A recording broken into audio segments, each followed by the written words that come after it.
Okay. Good morning, everyone. Welcome to the House Education Committee. This is Friday, January 28th, 2022. It is 9 o'clock, and I'm calling this meeting to order. So, with that said, just to remind everyone that we are taking a silent roll for the record, and by my head count, we do have a quorum today. Those wishing to be recorded as in attendance, there are sign-up sheets in the back of the room, but there are no public hearings today to be involved. We do have some minutes today. January 25th, one of our proofers looks like Representative McCann's been volunteered. Yes, Mr. Speaker. I move that the minutes from January 25 be approved. Okay. We have a motion before us by Representative McCann to approve the minutes of January 25th, 2022. Any discussions, additions, or deletions? Seeing none, all those in favor of approving those minutes signify by saying aye. I only heard about 3 ayes. Okay, so any opposed? Opposed? Okay, so it sounds like they were approved. Okay. There's such enthusiasm about minutes sometimes. Anyway, so the minutes of January 25th are approved. Today we have a special quote, and I understand this is from Roy Bennett, and I said, who's Roy Bennett? Is this one we allowed someone to pick the quote of the day? Oh, you defaulted on that one. Is from the Assembly in Zimbabwe, if I'm saying that right. His quote, "Education breeds confidence. Confidence breeds hope. Hope breeds peace." So that's our quote for today. We have a fairly busy agenda today. No decisions to be made, but I'm sure we're going to have lots of questions. We're going to be talking about charter schools primarily, and some other things, what's going on, will be going on. And so we're going to begin the morning with a report from the Charter School Commission with Jen Thompson, the director of the Idaho Public Charter School Commission. So Jen, welcome to House Education. And I think you were here last year. That would have been your first year, and it was kind of a COVID-related year. But Jen, welcome to House Education, and give us your for-the-record information, and we look forward to your presentation. Thank you. Mr. Chairman, members of the committee, for the record, my name is Jen Thompson. I'm the director for the Public Charter School Commission. I'm here today to give you just a little update and a preview of our FY21 annual report. So you should have a copy of both this slide deck and then also the PDF of the annual report in your packet. I do have hard copies if that's preferable. I also want to point out that on our website, if you're interested in looking more deeply at any school in particular, on our website we do maintain a page for each of our schools that includes the school's performance certificate. So those are the terms under which the school can operate, and all of their past annual performance reports. So that's just something you can look up later or ask questions about later if you're interested. I'm going to start with just a quick overview of the Charter School Commission. Particularly this slide, this is one that I shared in JFAC earlier this week. And I think this is really interesting to think about because the red line represents the number of schools we serve and how the charter sector is growing over time. And I think that's interesting to think about how quickly we're growing. You'll notice that third call-out box there on the right. Just this last year, beginning in July, actually, the Charter School Commission became its own agency. So Senate Bill 1115 transitioned us from a program housed within the Office of the State Board of Education to an independent agency, which has given us a little more autonomy to move more directly in support of charter schools, which has been great. Jen, just for a moment. Yes, sir. Because I ran into a little problem, and it's not your fault. Okay. But I think we have the slide deck labeled as the report and the report as the presentation. So if you're trying to find it, it's in there, but the titles of the reports are swapped. So anyway, I'm sorry to interrupt. No, thank you. Chairman Clow, that could have been my fault as well, so I apologize if it was. We currently serve 57 schools across the state. There are about 15 charter schools that are authorized by traditional school districts as well. So we do not serve all of the charter schools, but we serve most of them. We have 6 charter schools that have been approved to begin operations over the next 2 years, and I'm aware of 10 new charter school petitions that we will be likely entertaining over the next year as well. Across the state, charter schools served about 29,000 students, which means about 8% of the publicly educated students in our state are choosing charter schools. That's important to think about because nationally we see that land between 7 and 12%, so we're kind of right where we expected to be. And I think considering that the trajectory of that growth, I think sometimes it feels like we're growing so fast, and we are growing so fast, but we are also keeping pace with the overall population growth in our state. So that 8% has really only grown about 1.5% over the last 5 years. So we are growing, but we're growing in step with the population growth of our state. I know most of you know our commissioners, but I know there are a few new faces on your committee. So I wanted to just point out, Ellen Reed serves as our chairman, Sherilyn Bear serves as our vice chairman, and we do have a vacant seat at this time. And now to dig into the good stuff. So I'm a data geek for sure. So you'll see a lot of charts and things. We're really excited. We've spent about 2 years working on revising and revamping our performance framework so that we could really think about the successes of our schools and where the challenges might lie for the purpose of helping them find their way to success. And so you'll see in the PDF, you'll see charts like this, although they are oriented vertically. I had to lay them flat to make it usable in a slide. So same data, just different direction. I'm not going to talk a lot about all of this data. I just really want to point out how we're reading these charts and then allow for some questions, get into the specifics that you're interested in the most. The blue bars here represent schools that have met the minimum meet standard mark, and the minimum meet standard mark for the Charter School Commission, as defined in our framework, are the orange dots. And it's a little different for each school because the Commission holds now and has always held that charter schools are expected to perform as well or better than the average of their peers. So for most schools, this orange dot represents the average performance of schools within the district in which that school resides. Thinking about if parents are making a choice about where to take their students, we want to make sure that our schools are performing as well as other choices that a parent might have. For some of our schools, though, the demographics at that school are just unique. They're significantly dissimilar to the demographics in that district. And so for those schools, we've created a custom comparison group, identifying a group of schools that have similar demographics so that we can really think about an apples-to-apples comparison with those schools. So that's what the orange dots represent. You'll see the brown line at the top there. I think that's 57. That's very tiny. 57.8%. And that is the statewide accountability goal that's established in our ESSA consolidated plan for Idaho. So we're thinking about this as the orange dots are your minimum meet standard and the brown line is your reach goal. So when we're working with schools, we're thinking about some of these schools in the middle here where the orange dot is very close to where the gray bar reaches. We're thinking about working with those schools and helping them use this information to inform their strategic planning so that they can improve over time. And then we're doing more deeper interventions with schools where the distance between where the gray bar ends and the orange dot lands. You can see some of those on the far left of that chart that we have some particular concerns about, and we want to work very closely with those schools to make sure that their governing boards understand the expectations. So that's math proficiency. ELA proficiency reads the same way. So that's not really any different. We have some schools that are outperforming not only the minimum meet standard, but also the reach goal. We have some schools that are really close to their reach goal and some schools that have some significant work to do to get there.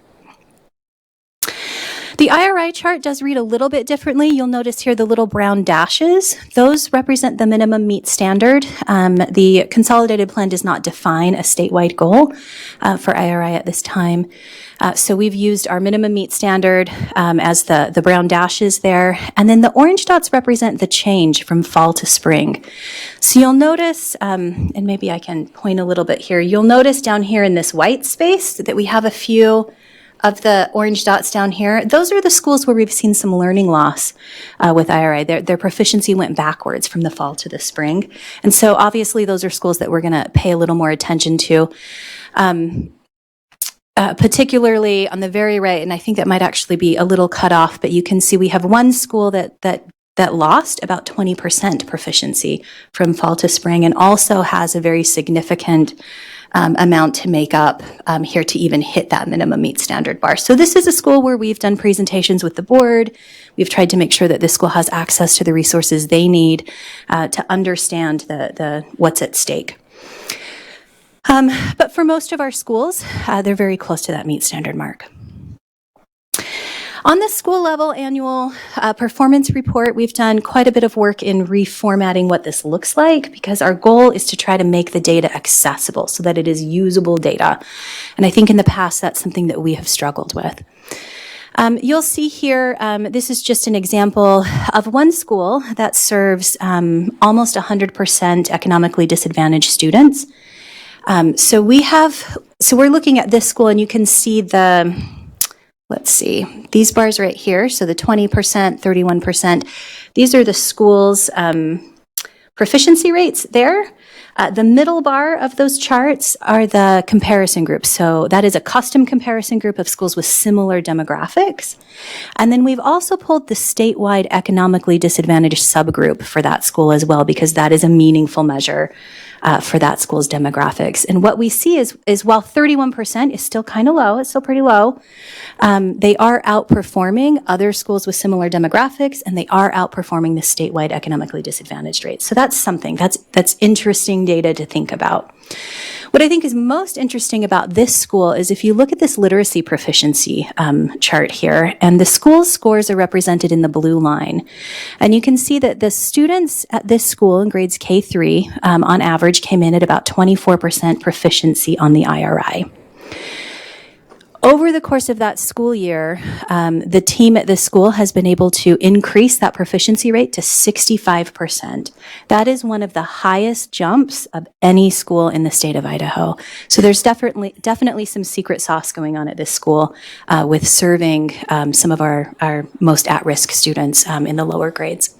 And that's certainly something we want to pay attention to and think about how we can spread that knowledge. Another thing that our new framework allowed us to do was to develop some supplementary measures for our schools at the high school level that serve entirely at-risk students. So I worked with a group called the A-Game pre-pandemic to kind of get the ball rolling on how to revise and how to reestablish some measures that are meaningful for at-risk students. And my background is as a high school principal in the charter schools working with at-risk students. And so this is the piece of the puzzle that's near and dear to my heart. We were able to adopt 3 supplementary measures, one that complements proficiency, one that complements growth, and one that complements graduation or college and career, that help us learn a little more about how a school is serving a very unique population. So I bring these charts here just as an example.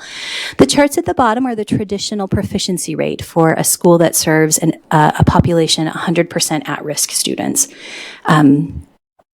So you'll see their math score was too small a number to be publicly reportable. Their ELA score was 50%, which is significantly higher than the average of all alternative schools in the state. So certainly we want to celebrate that they're doing some good there. But what we know about at-risk students is that they don't necessarily test well. These are students that, if you've heard the term ACEs, they have a lot of ACEs. They may just have a bad day. And so when we're relying entirely on a snapshot taken in a single day, we're not getting the whole picture for that student. And And so we don't want to throw the baby out with the bathwater. We definitely want to continue to look at those proficiency rates because I think that's important to think about. But we want to supplement that. We want to complement that with some additional information. And so this content mastery measure allows us to think about the same group of students that are accounted for in the bottom charts are accounted for in the top chart. So while only 50% of the students were able to pass the test with proficiency, 64% of them completed the course, the entire year's worth of work in the course. So that tells us a little bit more about those students. Over time, they were in fact able to master the standards in that course. And so I think that's really interesting for us to be thinking a little more deeply about our schools that serve at-risk students. I know we talk a lot about academic data, and academic data is a significant piece of the puzzle, but we also want to think about financial data as well. Our framework, the tool we use to evaluate schools and determine whether or not a school is going to be issued a next 5 years of operation, includes financial, operational, and academic standards as well. And we've done a lot of work with the revision of our the format of our annual report to help make that data really accessible to the public. Governing boards for charter schools are volunteers. They bring really important things to the table, but they're not all accountants. And so when we're just giving them the data, the numbers, sometimes that the meaning of those numbers gets lost in the shuffle.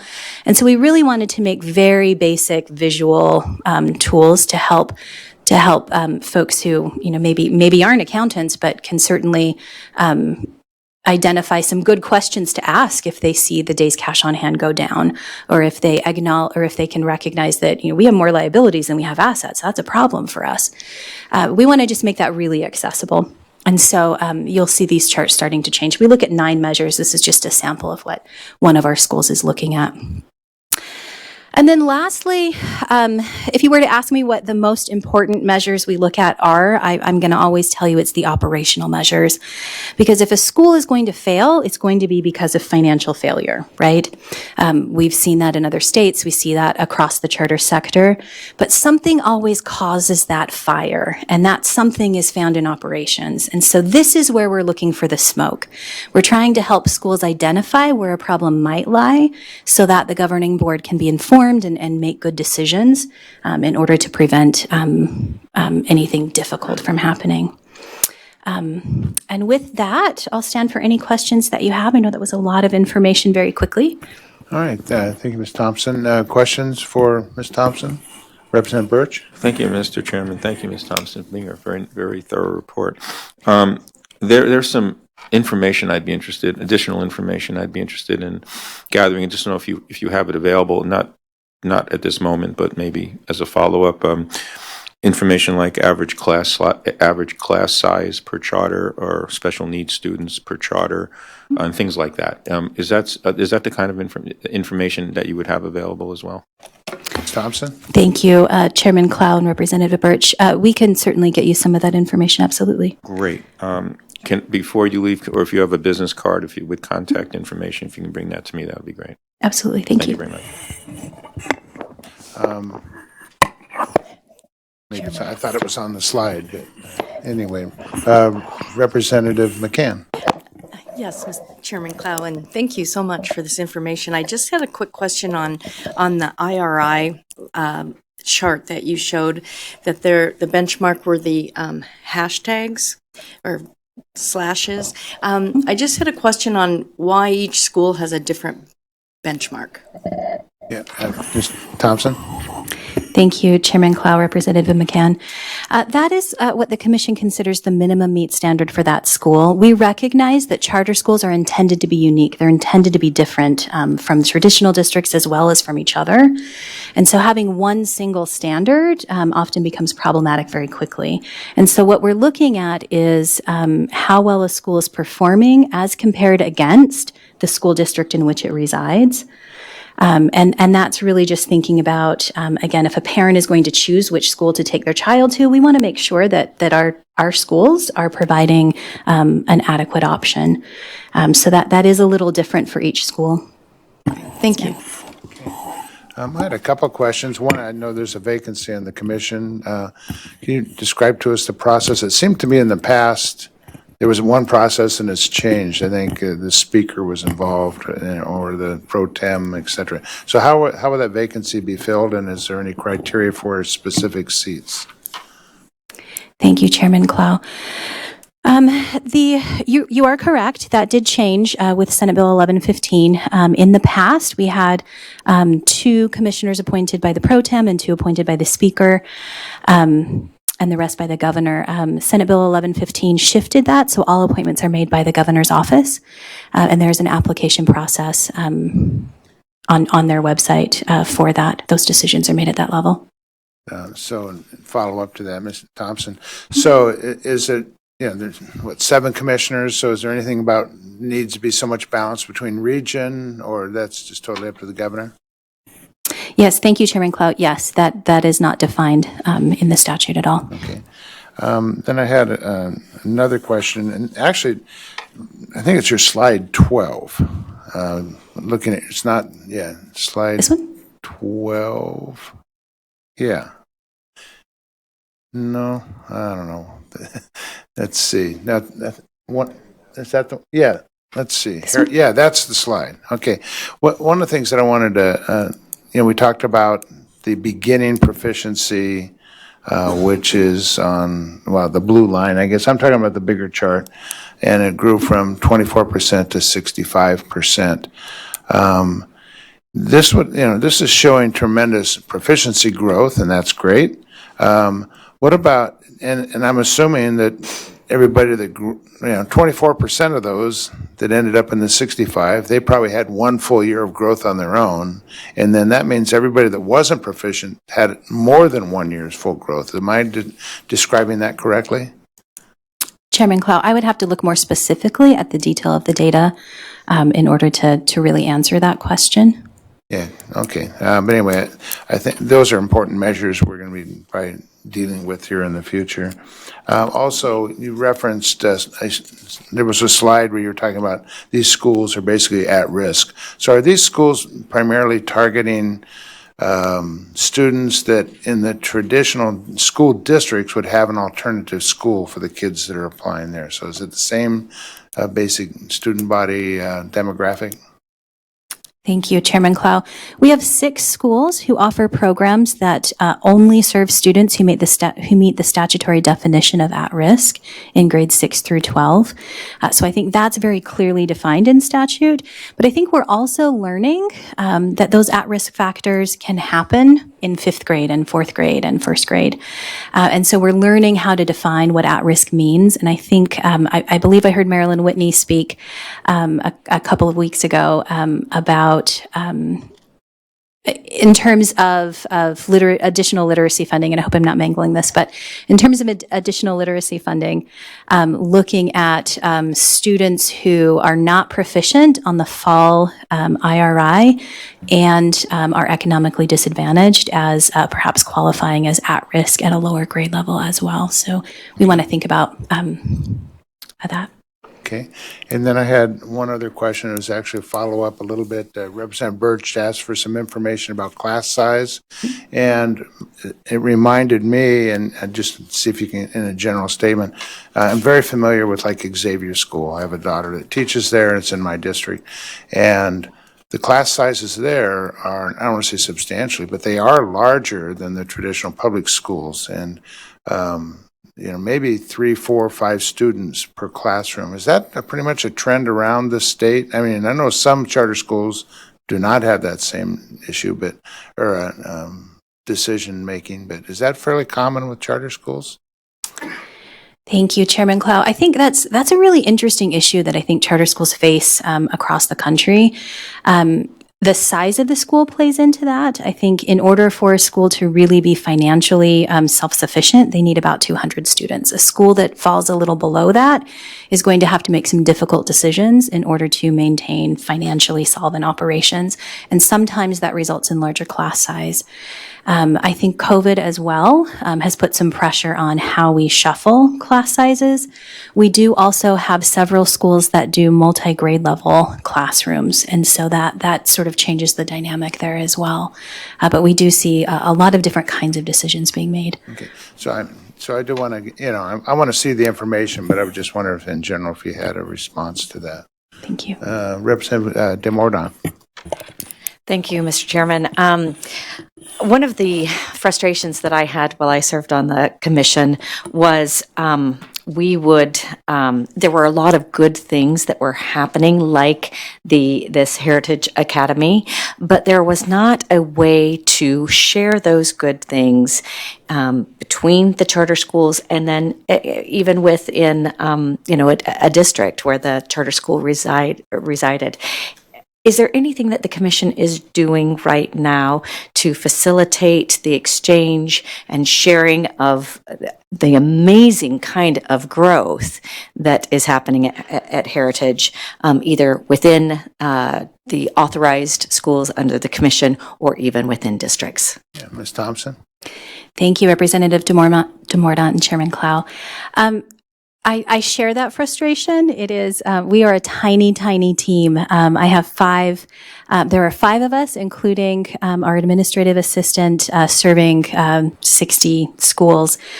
So we have lots of plans for what we want to do next, but most of our effort over the last year has been spent on clarifying these the data and how we're thinking about the data. That is on the docket for us as a next move.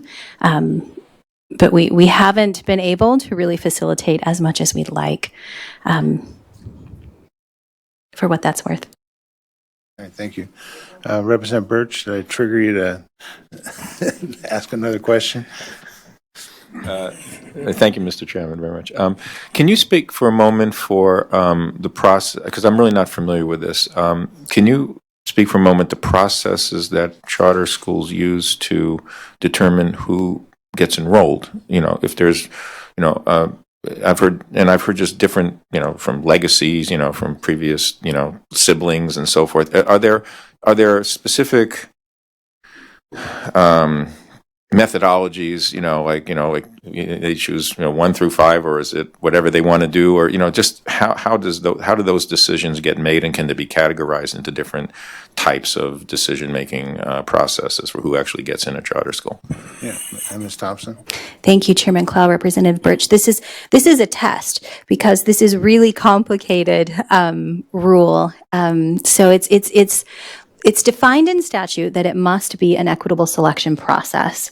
That equitable selection process is detailed through administrative rule. There are 5, someone's going to correct me, there are 5 preference categories that sort of stack in order. It is a very complicated process. We do have a guidance document that provides just some clear instruction on how that might work, and it might be useful if I send that along with that documentation as well.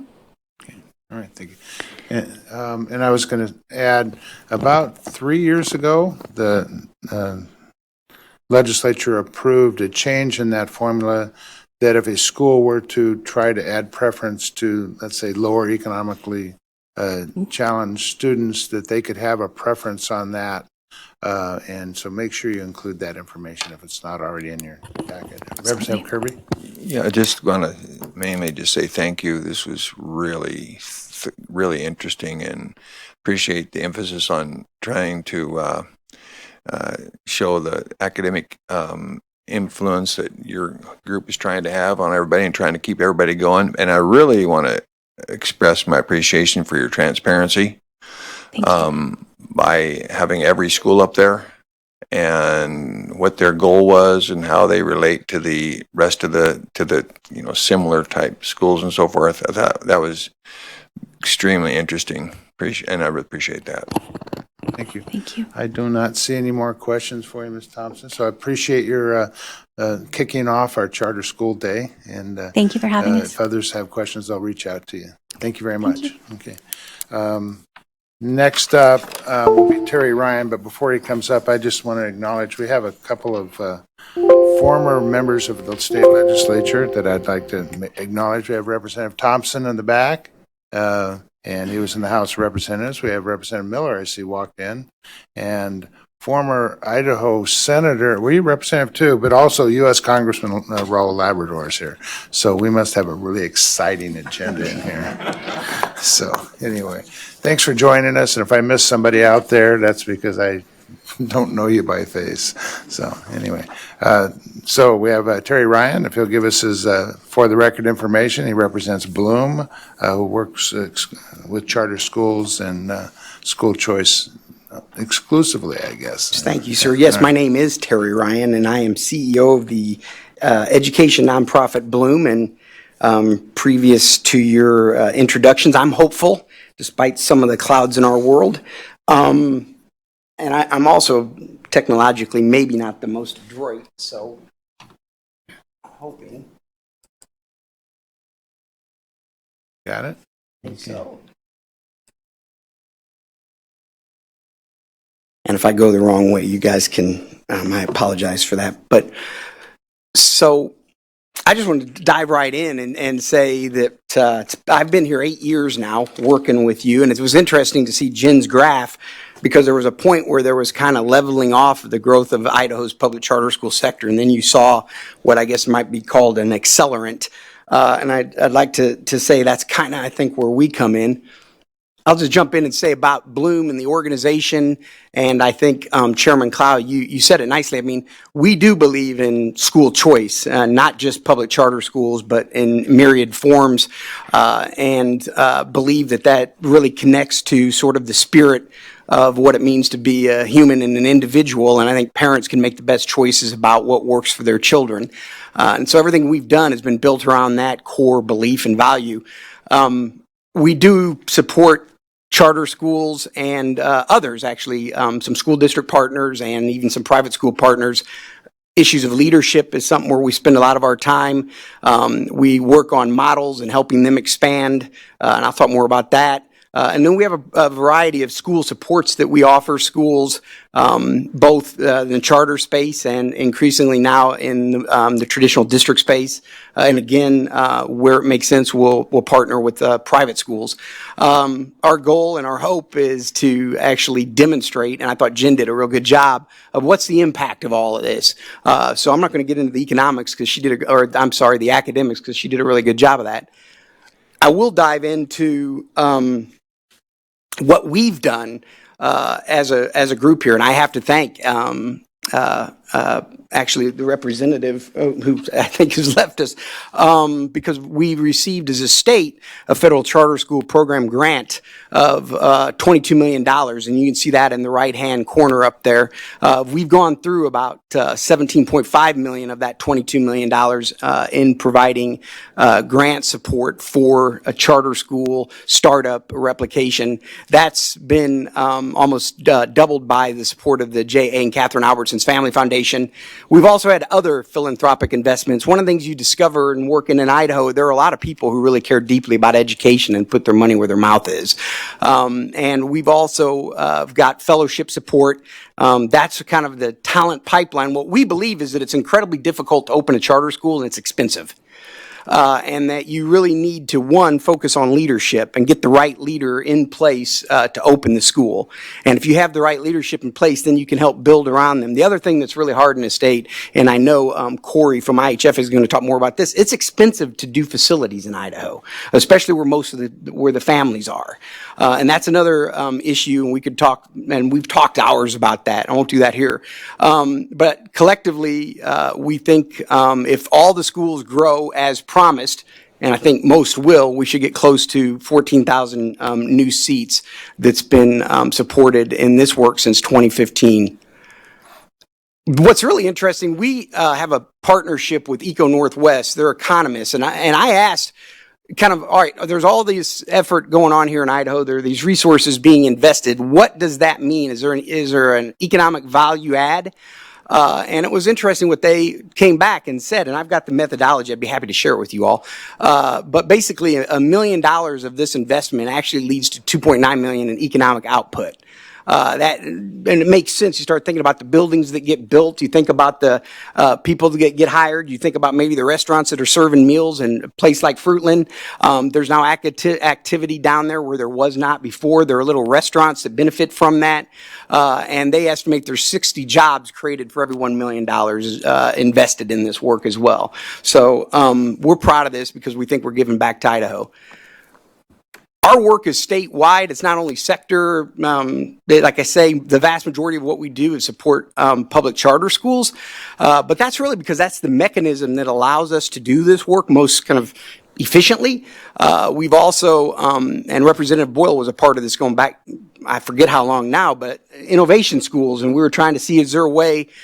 We had a school district at the time that wanted to do some work. They wanted to do charter-like schools, but they were like, listen, charters kind of bring a label in our community that we don't necessarily want. Is there a way for us to do it maybe through a different approach? And we went and we learned some opportunities in other states and brought that back, and an innovation schools bill was passed by this committee and passed by the legislature, I forget, probably 5 or 6 years ago now. But one of the schools that we support actually is the state's currently first and only innovation school. You can also see a couple, there's a Catholic school on this, and there's a Grace Lutheran in Pocatello on this list. And you can see we really are trying to make this work relevant across the state of Idaho and not just make it a Treasure Valley thing or even a Southern Idaho thing. You'll see most of the schools are where most of the population is as well. So what I'd like to add to that is that it's interesting to note, and I think Jen said it, the smoke around kind of troubled schools, absolutely agree that the finances, there's a direct correlation between sort of financial struggles, and then that leads to academic struggles, that leads to challenges of hiring and doing the things that you need to do. I would say, and I think she used the word smoke, and I agree with it, the smoke oftentimes is at birth. There are costs that go into doing a school well, and I think you have to get it right at birth. And I think we've learned a lot about what the actual costs are of launching a school that's going to deliver a really innovative program and pay for its lease and still have the resources necessary to educate kids at a high level. Be happy to talk more about that later if you want. One of the things, the schools that we work with, we ask the parents, we ask the teachers, and ultimately we think it's important, do these schools have wait lists? That's another factor we think matters. But during COVID-19, we had a research team work, and I think we had, I'm not going to remember this exactly right, but I know it was more than 1,500 parents that they surveyed, and there were over 250 teachers that they surveyed in these schools, asking them some basic questions. And I have an annual report I could share if y'all wanted to see it, but 89% of parents, I trusted the school to do what was right for my child. 90% of parents, my child's school did an good job during COVID-19. I mean, these are pretty remarkable findings. And I have to say, they're not standard across all schools. Some schools are higher than others, and it's interesting to start asking questions as to why that might be the case, what decisions were made. But overall, I think that's some pretty stellar market research on the impact of this work. Looking ahead, I'm oftentimes asked, are you guys done? Is there more work that we should be thinking about doing? Is there going to be demand for this work? And so we've asked a research team to go and project out based on census data and other data that they were able to put together. What's the expected growth and where's it likely to be in Idaho? And I apologize, the colors on this aren't that discerning, but the darker the color, the higher the expected growth. And what they reported back to us is it's fair to expect almost 40,000 more K-8 students in the next 10 years. That would be if you had the average elementary school size of 403 students, that means about 98 more schools to build. That doesn't include high schools, which that number is smaller. It's also interesting to note where some of the expected growth is likely to land. Boise County, which I traditionally have thought of as pretty rural. Ada, of course, is in there. Clark County, Lincoln County. I know there's a number of you who know better about what's going on in these counties than I do. One other thing I think that is important to note is that 15 of 44 counties are expected to lose enrollment. That's what they're projecting for us. And I don't know what those counties are, but I could get that if anybody wanted to know. So what successes have we seen that we think there's no, well, we know wouldn't have happened without your help and without the help of the legislature. And so I think one thing that has made a big difference is the alternative certification pathway for charter school leaders that was passed a couple years ago. That has enabled some outstanding non-traditional educators. My friend Stephen Lambert, retired U.S. Air Force colonel in Fruitland, is a great example of that, but there are others. The facility refinancing credit enhancement for seasoned schools. I think you're going to hear more about that from Corey. That's been an absolutely game changer for schools.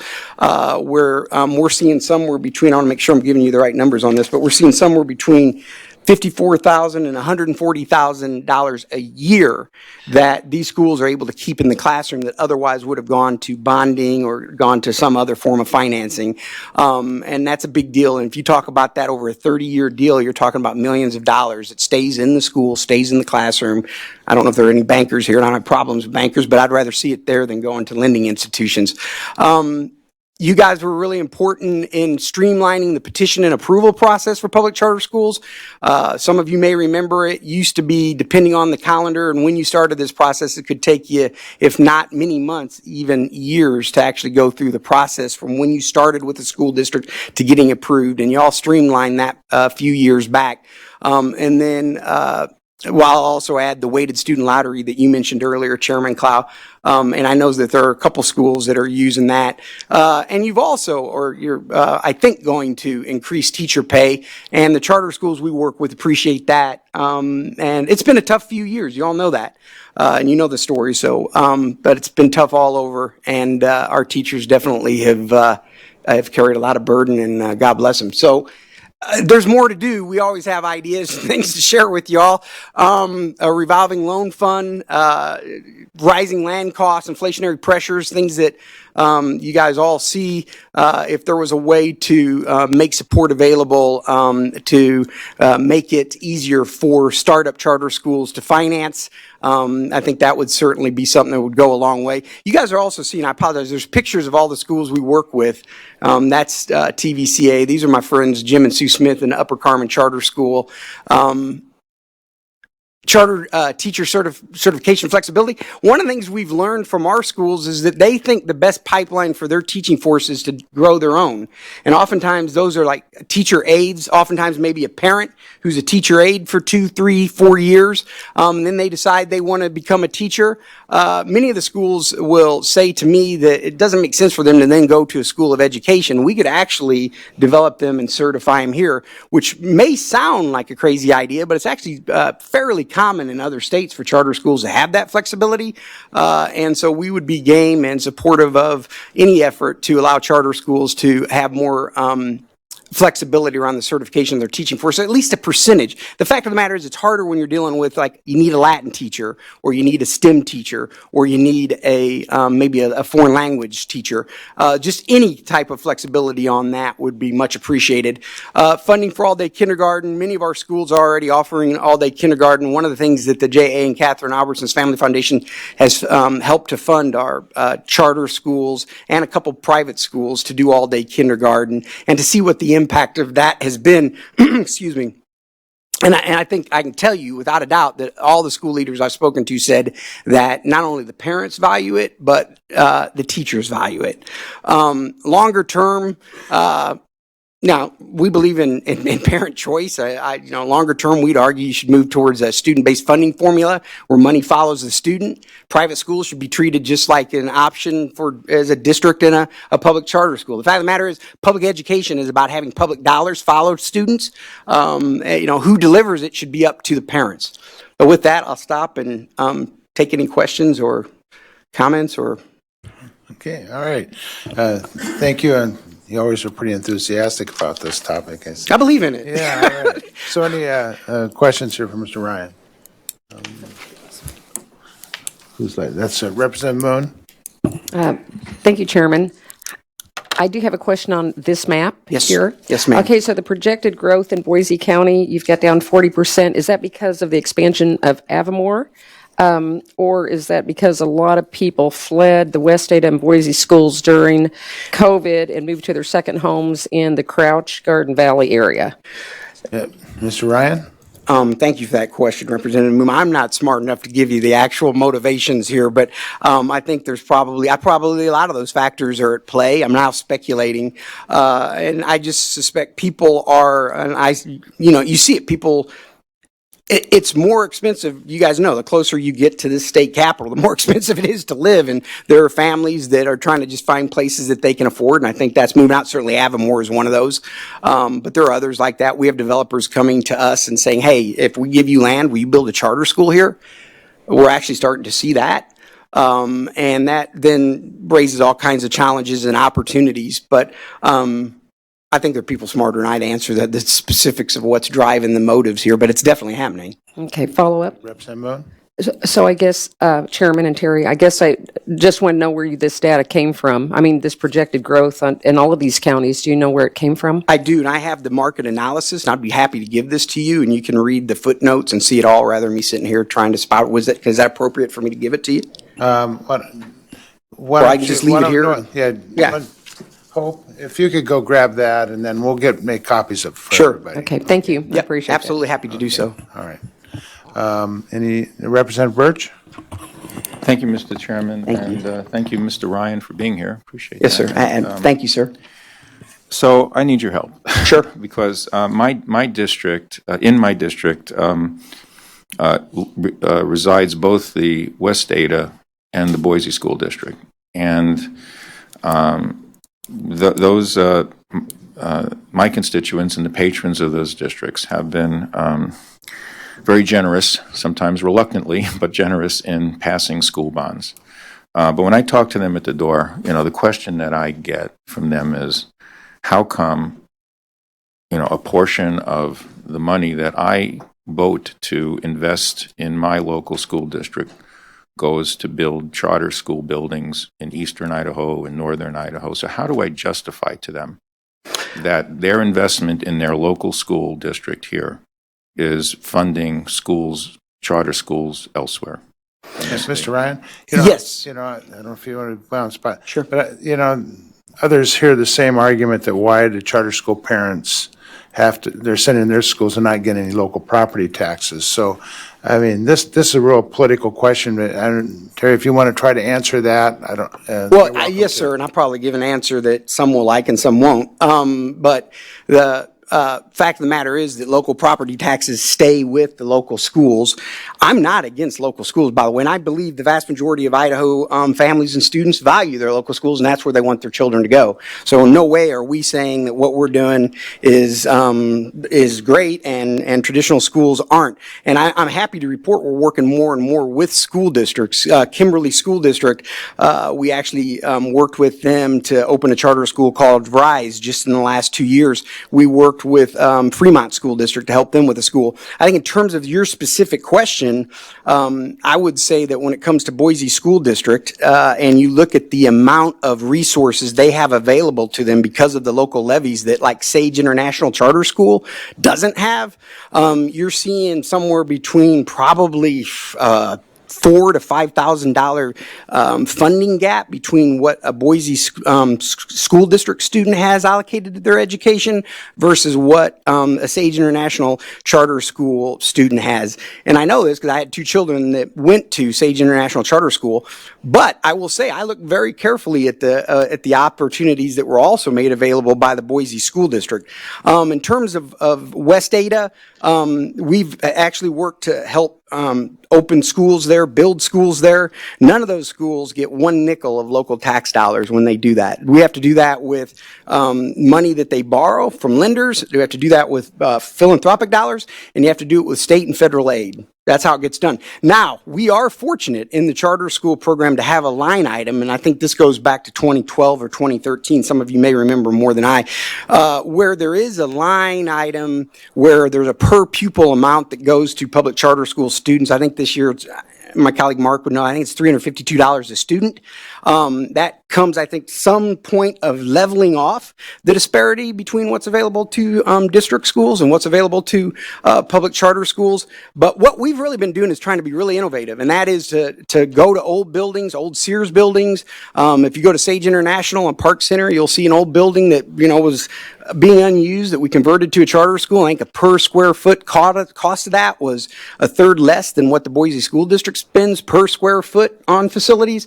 So that's what the data shows us. And I'd be happy to actually come and speak to your constituents and tell them and have that conversation. Okay, Representative Mordaunt. Thank you, Mr. Chairman, for a comment and question. Just to summarize and make it even more crystal clear, those local dollars, property taxes, do not go to fund charter schools, period. End of story. Oh, that there were parity. Oh, that there were parity. So, on funding. And if I had to point to one thing where the smoke, as two of the presenters have indicated before there is crisis, the smoke is very often delivered by that debt of facilities that hangs over a charter school without any options to go to local parents. So it is one of the biggest challenges, having opened what is now the largest charter school in the state.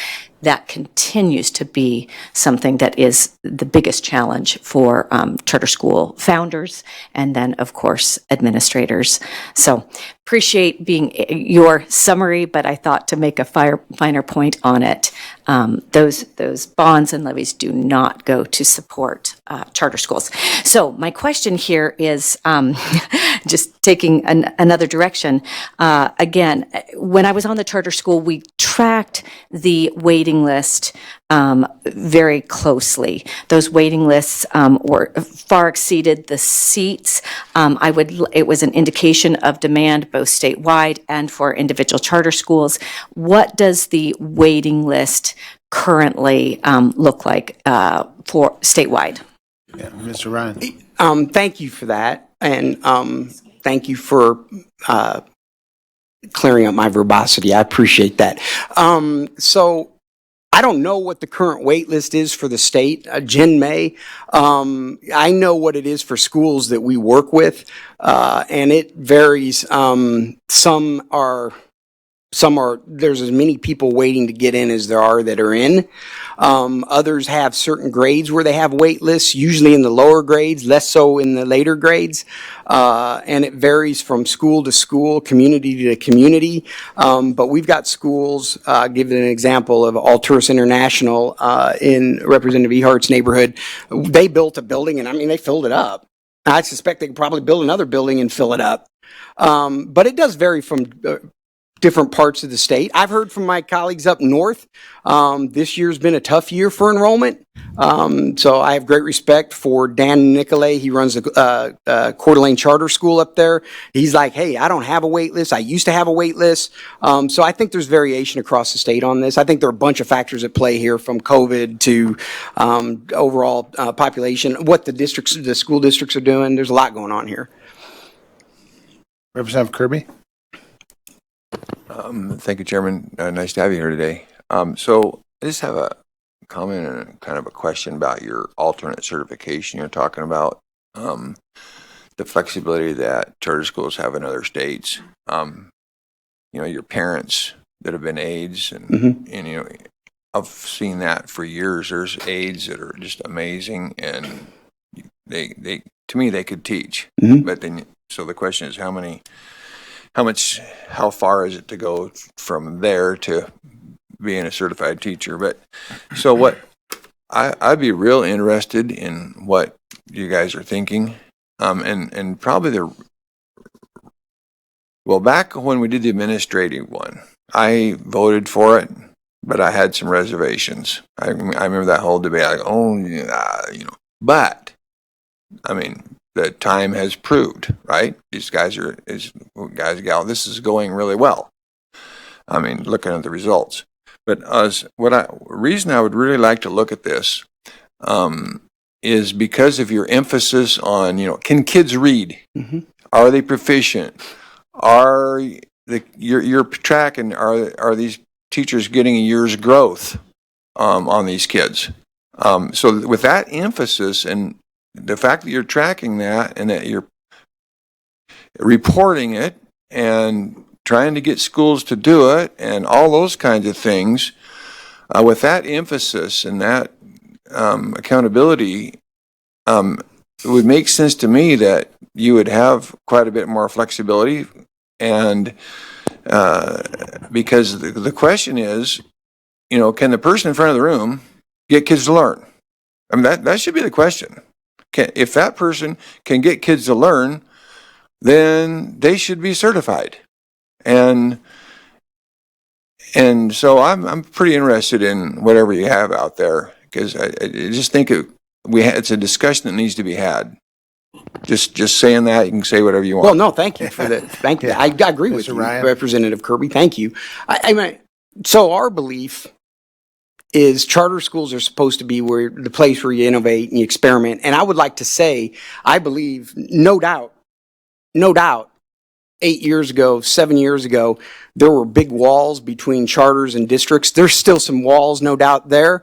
But I'm seeing, especially in the rural places, that there are more things going on where charters and districts are working together to learn.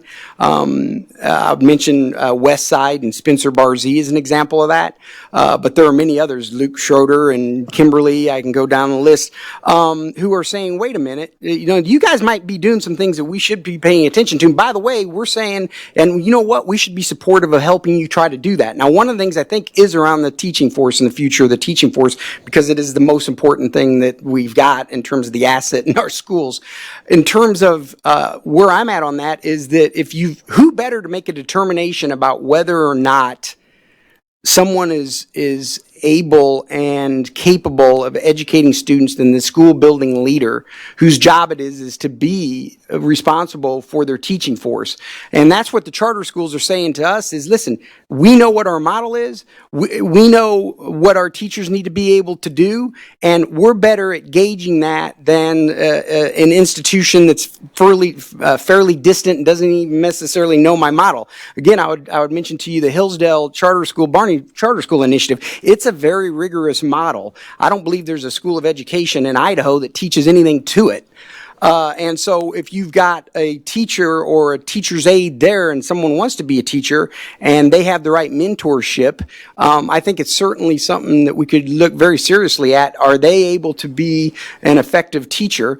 And the final point I would say, the schools have performance certificates with the Idaho Public Charter School Commission that lays out if you do not deliver, and you see the data. If you don't deliver, then they're going to know, well, why aren't you delivering? Well, because we hired teachers who aren't able to teach. Or, hey, no, what's going on successfully? We've got teachers who are able to teach. The final thing I say is this is really important when you're talking about model-specific CTE, a Barney Charter School Initiative, a STEM school, where you're really talking about a distinct model of education that just, and I'll stop there. I hope that answers your question. Right. I would love to have that conversation further with you, sir. That's an important one. All right. Thank you, Terry. We have two more important reports to hear, but I wanted to ask that triggered this is one is maybe Jen Thompson can get this. I think you indicated there's like 10 schools that you're aware of that are in the pipeline. So it'd be interesting to find out what the pipeline is and what their projections are for students. And I'd also like to get a comparison, if you could, the numbers of student growth in our in our traditional public schools and the numbers of student growth in our charter schools, because if they weren't for the charter, these kids would be in public schools and traditional schools and required more buildings. So I'd like to get a comparison of that someday. So anyway, Terry, thank you so much for being here. Thank you. And we're going to move on to the agenda. Thank you very much. Okay, next up, Kelly, I never say it correctly, Edginton. I always want to put an R in there. Head of school for Idaho Virtual Academy is going to talk to us a little bit about virtual schools and how they fit into this question about charter schools. So Kelly, welcome back to House Education. Thank you, Mr. Chairman. And it's Edginton. Edginton.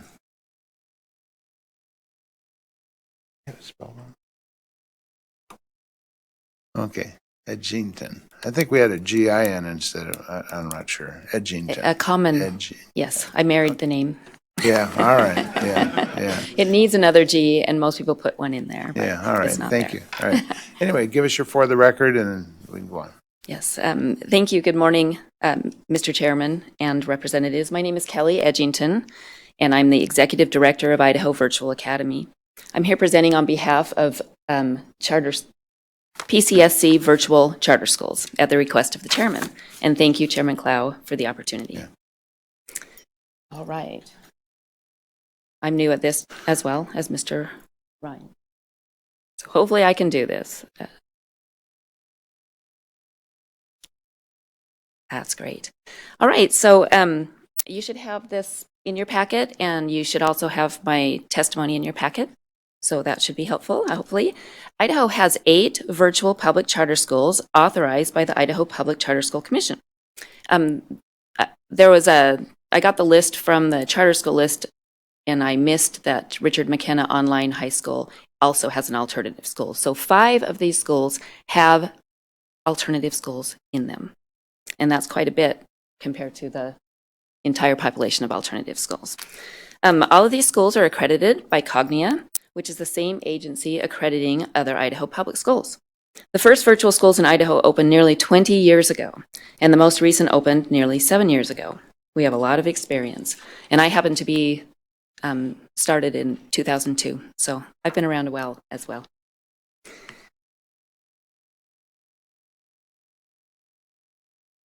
All right, so I've listed some of the most prevalent reasons students enroll with our virtual schools.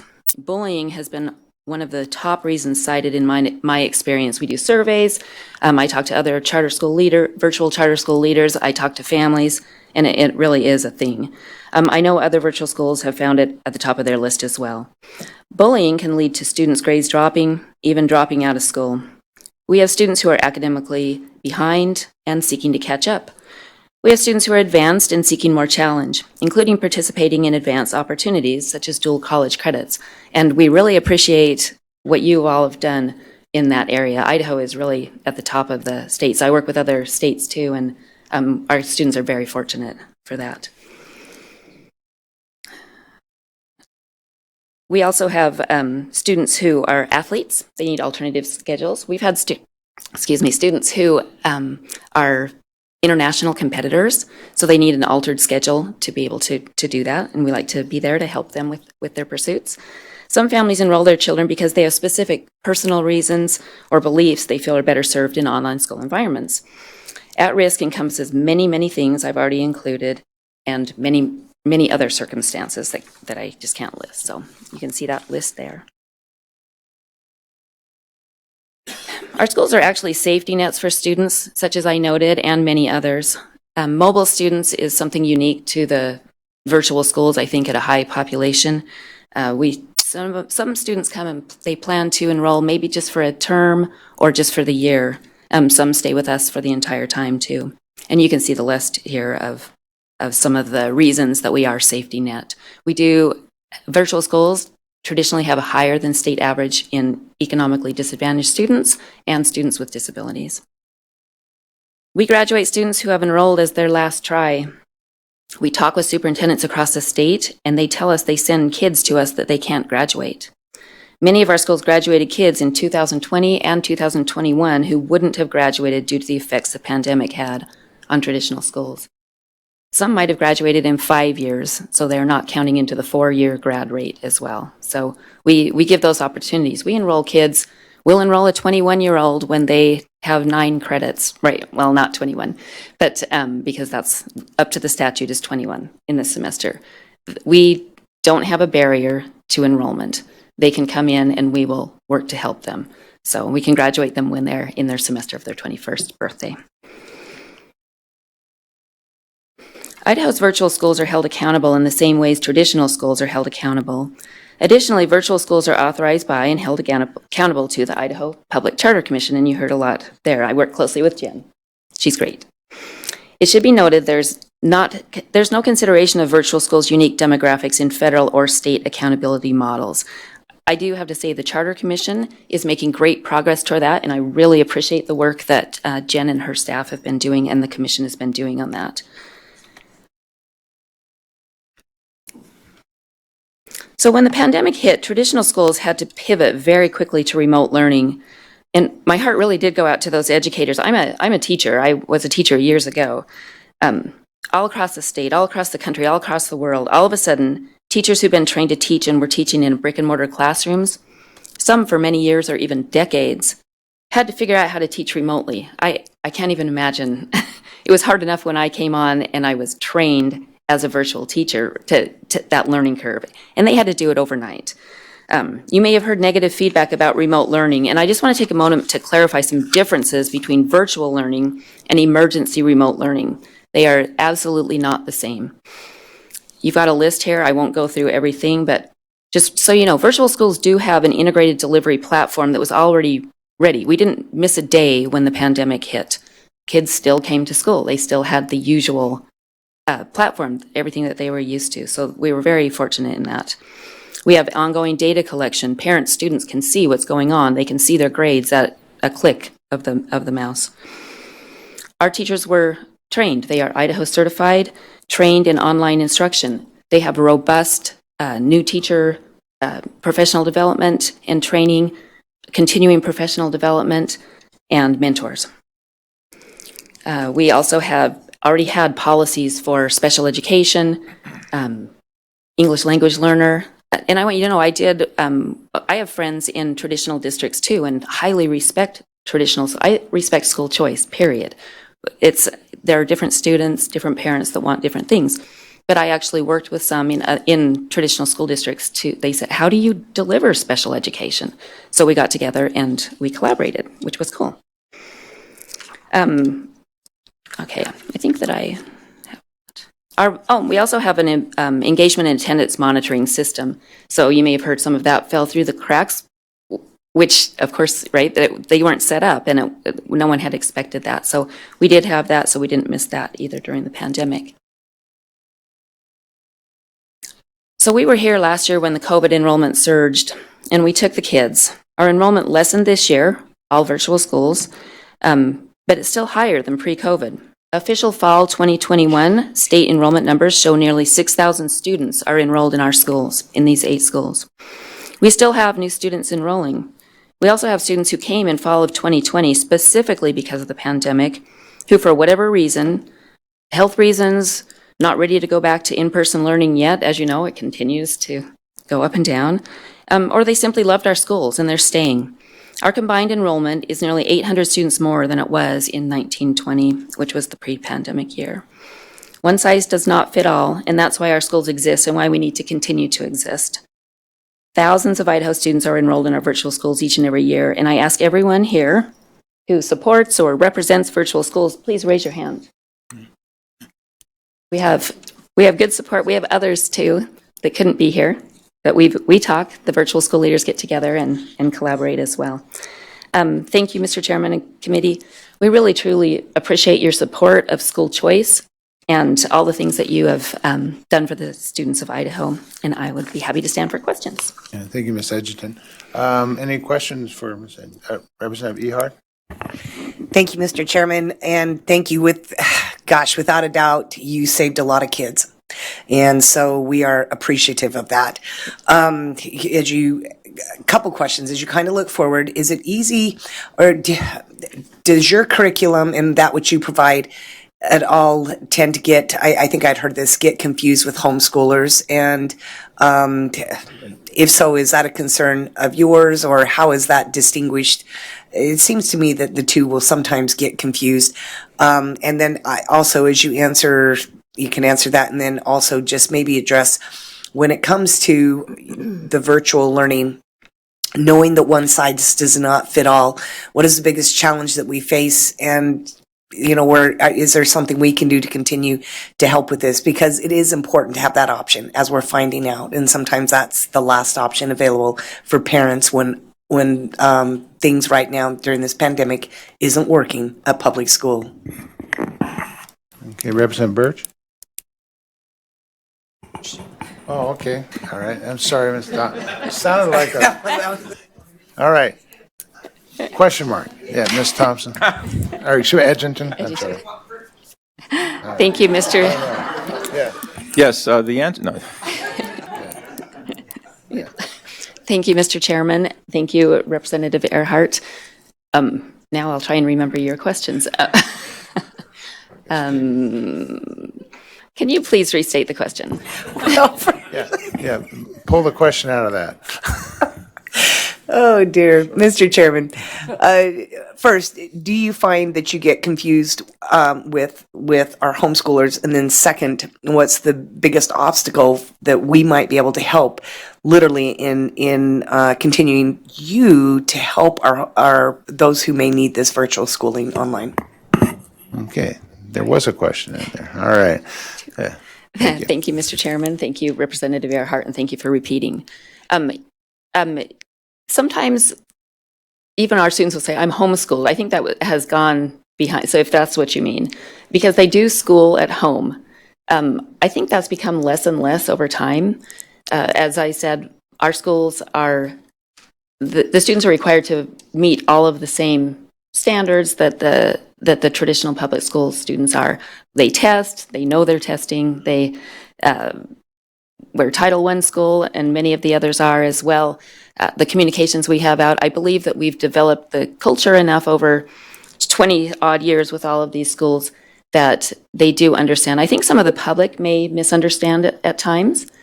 And so we try to have information out like this. This is wonderful too, that we are, there is a set curriculum. We each have our own different curriculums, and that is homeschool, they choose, right? You know what they do with homeschool. But I don't think there's as much confusion anymore. Does that answer your question? Okay, thanks. And what can you do to help? I really appreciate you asking. One, understanding that one size does not fit all, just like you said. I think that's great, and I think this committee has done a really great job and demonstrated that too. And I've talked with lots of you individually and understood that, and listening to the presentations. So that understanding and ensuring we have the funding that we need to support our students. We don't have buildings, so we don't, it's some different kinds of things, but there have been things that have been done through this committee and others too to help support that as well, so that we can maintain our staff and programs for our students. Okay, thank you, Ms. Edgerton. Representative Birch. Thank you, Mr. Chairman. I do not have a question, but I did want to ask your permission and indulgence to circle back to an earlier part of today's proceedings after all the presentations are done, because I heard conflicting information that I'd like to see if I can try to resolve. Okay, I'm just trying to move on. No, so I don't want to hold up the presentations, but I would like the permission to just circle back before we adjourn. All right, we'll try to do that. Thank you. Thank you. I had a couple of quick questions. Representative DeMordaunt. I don't mean to trump you, No, so no, if it's you'd like okay. to go I try first. I'd like to be last, Thank make you. sure I don't. Kelly, I really appreciate the explanation in terms of the students that you serve and the many unique reasons why, and some of the trends that you see as to why a student might leave a traditional both classroom and school to be in, number one, a charter school, number two, an online, virtual. I will get the terminology right. And I think that it's important. I appreciated the distinction that you made, because, of course, we had so much online learning through the pandemic. So virtual, yes, you're trained differently and have the format and the things in place. So a couple questions. I understand that sometimes our virtual charter schools are a revolving door, not necessarily because they're not providing the adequate education, but because parents and students use them for things like credit recovery and to mitigate maybe, like you said, bullying. What are you guys doing? What are the virtual schools doing that are authorized under PCSC to help in terms of those students and that turnover?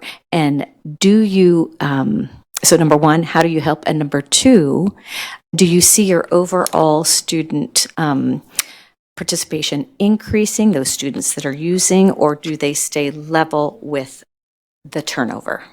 Ms. Edgerton? Thank you, Mr. Chairman. Thank you, Representative DeMordaunt.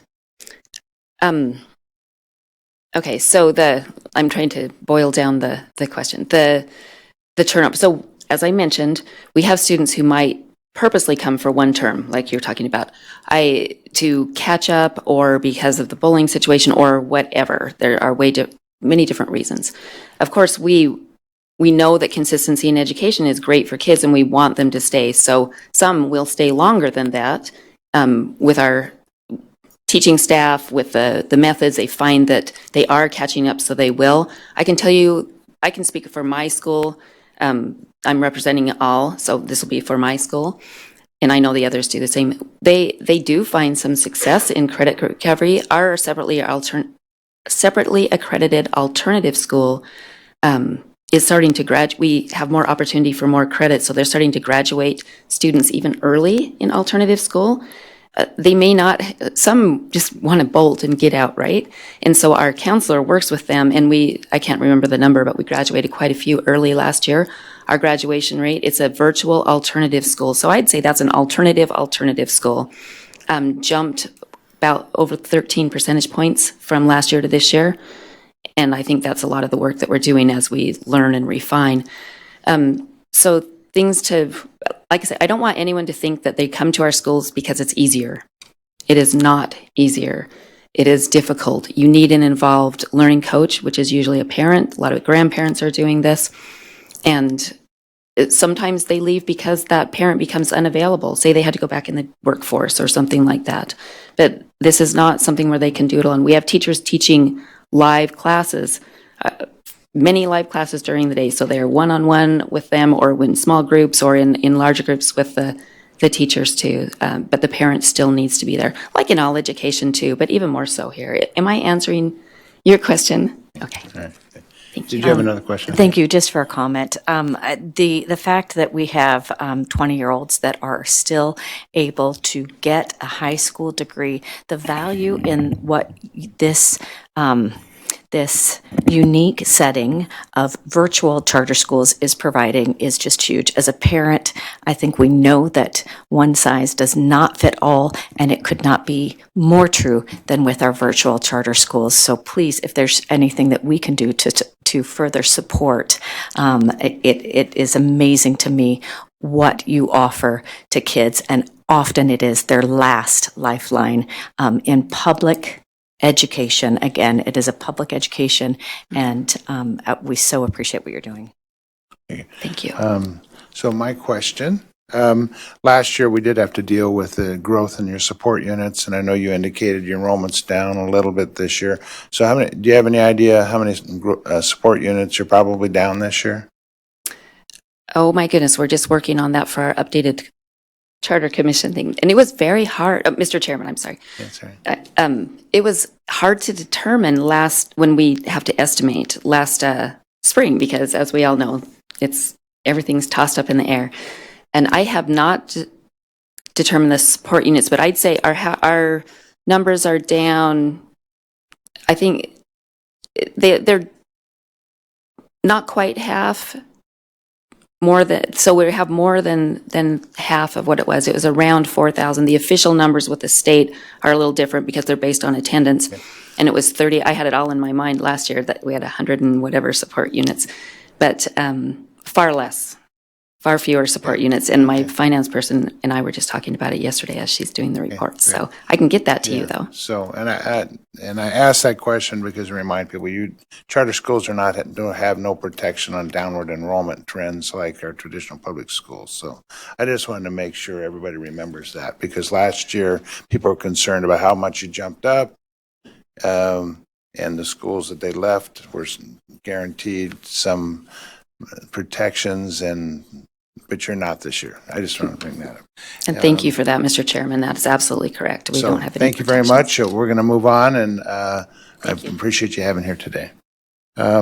Next up, we're going to hear from Corey Phillips, but I'm going to ask Blake Ude, or is it going to be Emily, one of you two? We talked about this yesterday, so I got two blank stares. And anyway, to give us an overview of why we invited in the Idaho Housing and Finance Association to the Education Committee and why they're here and what has happened in education and charter schools to prompt some interest to hear a report from them. So, Emily. Good morning, Chairman Clow, members of the committee. My name is Emily McClure, and I'm here today on behalf of the Idaho Charter School Network. And I am actually just going to provide a brief introduction to Corey Phelps, who is here with Idaho Housing and Finance Association. A couple years ago, you may recall, you passed a bill to create a credit enhancement for charter schools. As we know, charter schools do not have the ability to go to their local property tax base to bond or levy. That is in 335206, I believe. And instead, what happens is they have to go out onto the traditional lending market and they get what you would think of as really high interest commercial loans. That's taxpayer dollars going to those loans. So what we have tried to do, instead of asking for increased funds from you all the time, we're trying to figure out ways to maximize the amount of funding you're already giving to charter schools. Excuse me.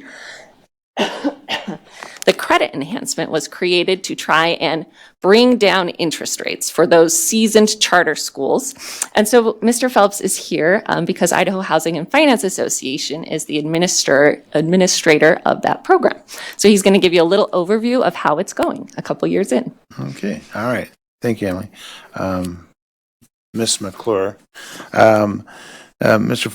Phelps is Project Finance Manager for Idaho Housing and Finance Administration. And Corey, welcome to House Education. I think this is your first trip down memory of this line. Is my first trip here. Yeah. Thank you, Chairman Clow and members of the committee. I'll just give you a high-level overview and then stand for any questions. As Emily mentioned, passed in 2019. And again, the whole intent of the credit enhancement program was to lower the cost of borrowing for those seasoned charter schools that met a very rigorous set of criteria that are outlined in the statute. So where we're at today, we closed the first credit enhancement back in December of 2020. And after that one, we've closed two more with 5 on the way. So it's been a very successful program. These, because of the rating for the program, these are a very favorable asset class out there to investors. We work with Piper Sandler, D.A. Davidson, Robert Baird. Those are typically the underwriters that are working with us through this program to get these financings placed into the market. I will mention that there is a program capacity limit in the statute. And I know that when we were having these conversations, when the credit enhancement was approved, we thought that we would never get close to that program ceiling capacity. We have the capacity with what's in the pipeline to reach that this year. And so I just want to update everybody here on kind of where we're at.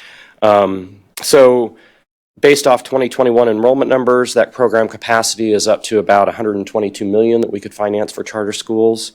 Again, as I mentioned, we've closed 3. We've got 5 more in the pipeline that will probably close by April. It'll draw that capacity down to about a remaining amount that we could finance through the program of about $43 million. So that's kind of where we're at. As far as kind of an example, one of the most recent ones that we closed, and this speaks to what Terry mentioned, but you know, these very sophisticated underwriters, they'll do an analysis of what the rate was to the school through the program and what it would have paid had they had to go out and just do a private placement or a conduit. And so for the most recent one that we closed, which was Answer, that annual debt service savings was right around $127,000 a year. So that's $127,000 that they aren't paying in interest that goes back to the classroom and goes back to, you know, operational costs. So $127,000 over 30 years is a substantial amount. So those are the brief comments I have. Happy to answer any questions you might have on the program. Any questions? I don't see. I don't think it's. Yeah, I had a couple questions. One is, just remind me, these applicants for the loans, they're more mature schools. These aren't your brand-new schools, is that Yes, correct? Chairman Clow, you are absolutely correct. They have to at least have been in existence for 3 years because they have to have 3 years of audited financial statements. But, you know, the ones that we've worked with so far, I mean, they've been around for a long time. Answers, one of the first, Sage, Idaho Arts, those are the 3 that we've closed.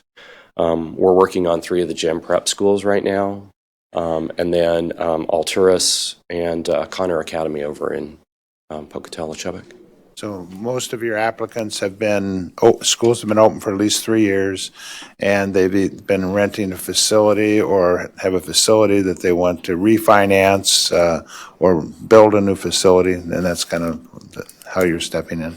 That's correct, Chairman Clow. Yes. All right, good. Any other questions? I know it was a kind of a short thing, but I just thought people need to hear what's going on out there and how that's working. So with that, I'm going to thank you very much. And so we'll circle back to Representative Birch. Do you have a question or follow-up? Yes, thank you, Mr. Chairman. I really appreciate giving me just a few moments here. So I just want to first say very, very clearly for the record, I absolutely support school choice. I think the philosophical and the legislative question is to what extent do people pay for other people's voluntary educational choices, and that's not a debate I want to have here. What I was trying to do is understand a point of fact. So the response that I received from both yourself and Mr. Ryan in regard to my question about school bonds or passed by local school district, traditional school districts somehow flowing to charter schools implied that the premise of my question was valid. However, the comments from Representative DeMordaunt categorically refuted the validity of that question. So I don't know what is true right now in terms of that, the extent to which that does happen. And if there's one thing that's important to me is I need to make sure I know what I'm talking about. So I would like to know, perhaps maybe Director Thompson can help clarify, what is true. To what extent, if any, does money that are paid to pay off school bonds in traditional schools, to what extent, if any, is there mechanisms to which any portion of that money flows to charter schools in one form or another? And if not, great. And if so, how? That's pretty much it. I'll invite you, but I don't think there was an inconsistency between what Ryan said, I said, and or DeMordaunt. There is no monies from facilities levies, maintenance levies, school bonds that go to charter schools. There is none. So if Ms. Thompson, if you want to yield to that question, you're welcome to. So if there's a different way it does, I'd just like to know. And if there's absolutely no way under any circumstance, I'd like to know that too, because I do not want to misinform my constituents, and I want to be able to correct them if they're wrong on what they believe is wrong. Thank you, Chairman Clow, Representative Birch.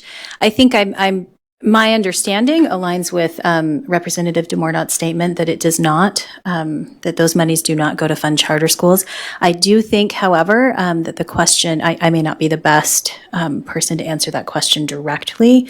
That may be more of a question for the State Department of Education regarding where the charter school facilities funds are coming from and how that's generated. Okay. All right. So there is, just for clarity, what Ms. Thompson's referencing, there is a section of code, Charter Schools Facilities Funds, which last year we addressed in this committee. We voted on and made some changes to that section of code. And there is some general fund money that is calculated and sent to charter schools to help them pay for their facilities, their maintenance, their ongoing, and could be used for, a loan repayment. But it's a small percentage of the total amount that's out there. None of that money is going to the traditional schools, but none of the local bonds and levies and supplementals, any of that money is going to. Thank you, Mr. So what I'm hearing you say is that it's general fund money but it's not money directly tied to a local school bond. That's the only money that I know of that's going there. Okay. So, well, thank you. Thank you. I appreciate it. All right. I know more now than I did before. Thank you. Okay. Thank you. Representative DeMordaunt? Mr. Chairman, I would just direct the good gentleman, Representative Birch, to 33-5206, Section 1, and that's something that might be useful to quote. And it might be, I know Mr. Yude has an in-depth knowledge in terms of the financing, if in fact, Mr. Chairman, that would be someone we would want to reference here. I don't know. Are you suggesting that Mr. Yude yield to response? Would that be possible? Yeah. Bring up your glasses and go. Mr. Yude, do you want to add any clarity to this? Mr. Chairman, members of the committee, for the record, my name is Blake Yude, the lobbyist for the Idaho Charter School Network. I think it's been said fairly clearly. Thank you for the opportunity, Representative DeMordaunt. Just to back up the responses that have been provided so far, the Charter School Facilities Fund in statute is a general fund, funded fund. It's formulaic. It's based on the amount of bonded indebtedness per student of school districts. You take that amount, divide it by the number of students served, take that amount, take that per student amount, divide it in half, and that's the amount per student that's sent to charter schools for charter school facilities. The reason that statute was created was to provide a certain level of equity between charter schools and the opportunity school districts have to both ask their voters to back a bond, as well as the bond levy equalization funds that can come with that bonding.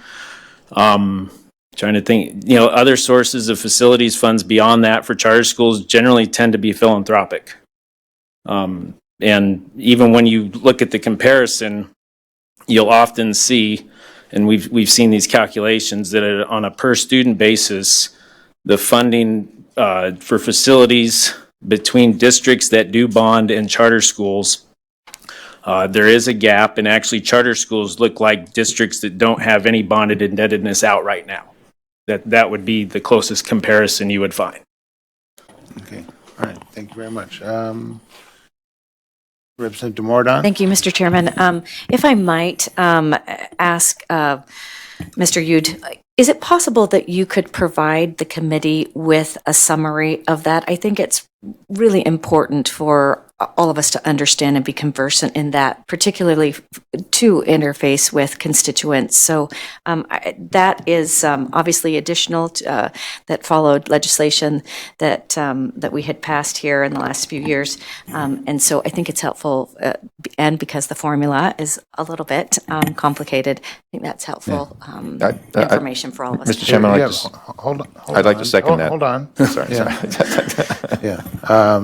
Mr. Yude, if you think you have access to that, or we can maybe get State Department or State Board. Mr. Chairman, Representative DeMordaunt, Representative Birch, since I know you're going to second that request, we can provide that information, both the statute with the written formula. Also, thanks to the great amount of information the State Department of Education has on its website, you can look at the annual comprehensive financial reports for all school districts across the state and see, and that includes charters that are their own LEA. And you can compare by enrollment, support unit, and ADA facilities funding to every one of those schools, or every one of those districts and LEA charters. Yeah. Okay. All right. So we can provide that breakdown. Thank you. So just want to thank Representative Morton for that request. At the end of the day, we all need to be working off the same facts, so I appreciate that. Okay. Thank you. Seeing nothing more to come before committee, we will be meeting on Monday. We're going to have a report from the State Board of Education, and we have 2 RSs. It won't be a real long meeting, but we will be meeting at 9 o'clock on Monday. We don't have a floor session today. So with that, the meeting is adjourned. Thank you.